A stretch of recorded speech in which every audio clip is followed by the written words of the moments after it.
Although the Carrick class light cruiser had been in service for the Galactic Republic during the Clone Wars, as reliable fast attack escorts for larger ships, the small combat cruiser was very much valued by the Imperial Navy as an asset to bolstering battle groups and fleet formations.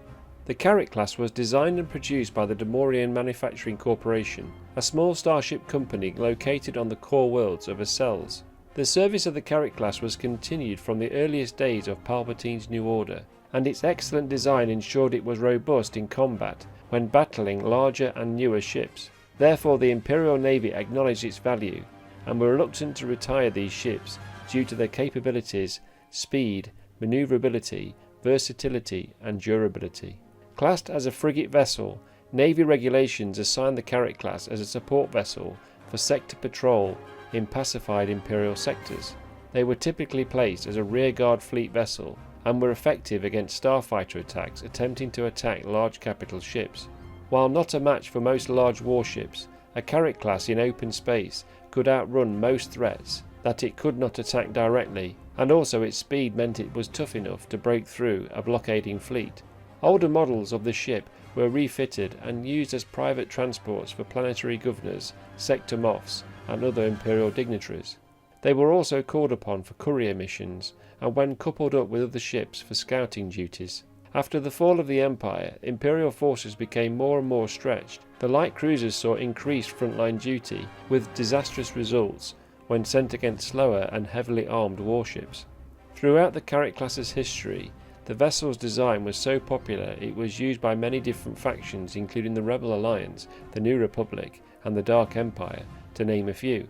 At 350 metres in length, 72 metres wide and 75 metres in depth, but were in fact quite heavily armed for their very small size, compared to Imperial class Star Destroyers, which were 1,250 metres longer.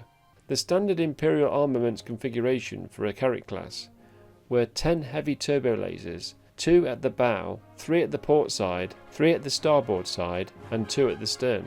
It also had 20 ion cannon batteries, 4 at the bow, 4 at the port side, 4 at the starboard side, 4 at the stern and 4 on its dorsal. This upgraded vessel holds an extra 4 on its hull. There were also 5 tractor beam projectors, 1 on its bow, 2 on its port side and 2 on the starboard side. This weaponry provided the Carrick class with sufficient firepower to engage a variety of rebel capital starships, enabling as excellent cover for Imperial Star Destroyers. Some Carrick class vessels were reconfigured with anti-starfighter armaments. These consisted of 20-point defense laser cannons, and for a small ship its firepower was exceptional, and even a group of this class could be a serious problem for a much larger capital ship. Compared to much larger warships, like an Imperial 1 class Star Destroyer, or even the Dreadnought heavy cruiser, the Carrick class could only power a shield rating of 880 SBD compared to a Star Destroyer's 3200 SBD and a heavy cruiser's 1920 SBD, meaning the ship could not withstand prolonged laser fire from other warships before it began to take damage.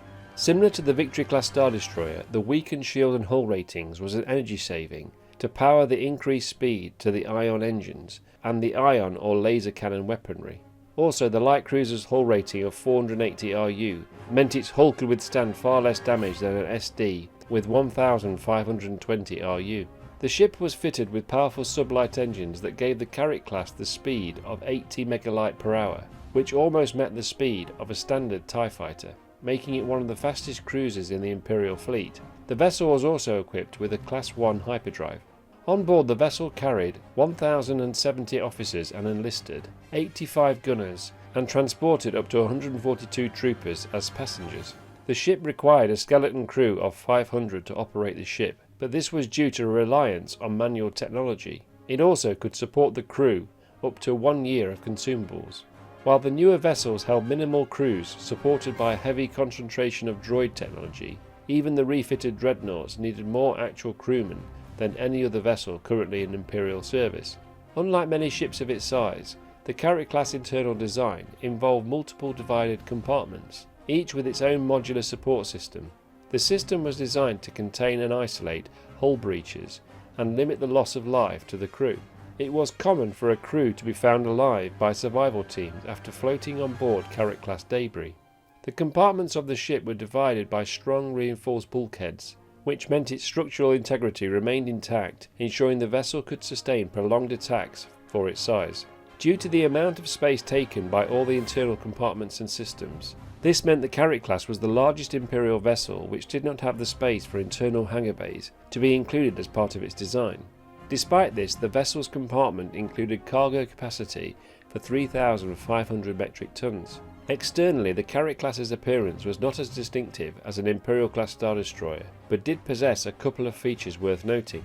Due to a lack of internal hangar bays, the Carrick class held an external rack which enabled 4 TIE fighters to dock as a support complement. Despite all of the vessel's positive features, a negative was the design weakness relating to its armoured plating. It was simply inefficient plating around the power generators, and this allowed a direct hit to hit the stern of the vessel, which had the potential to disable the ship. The main power generators and the reserve cells were housed at the stern to power the vessel's ionized reactor, which generated the propulsion system for the ion sublight engines. The Carrick sensor array, located on its dorsal, plotted the vessel's navigation routes and scanned other starships and starfighters. During the Clone Wars at the Battle of Coruscant between the Republic and the Separatists of General Grievous, Lorth Needer commanded a Carrick class and was very effective in combat against much larger Separatist warships.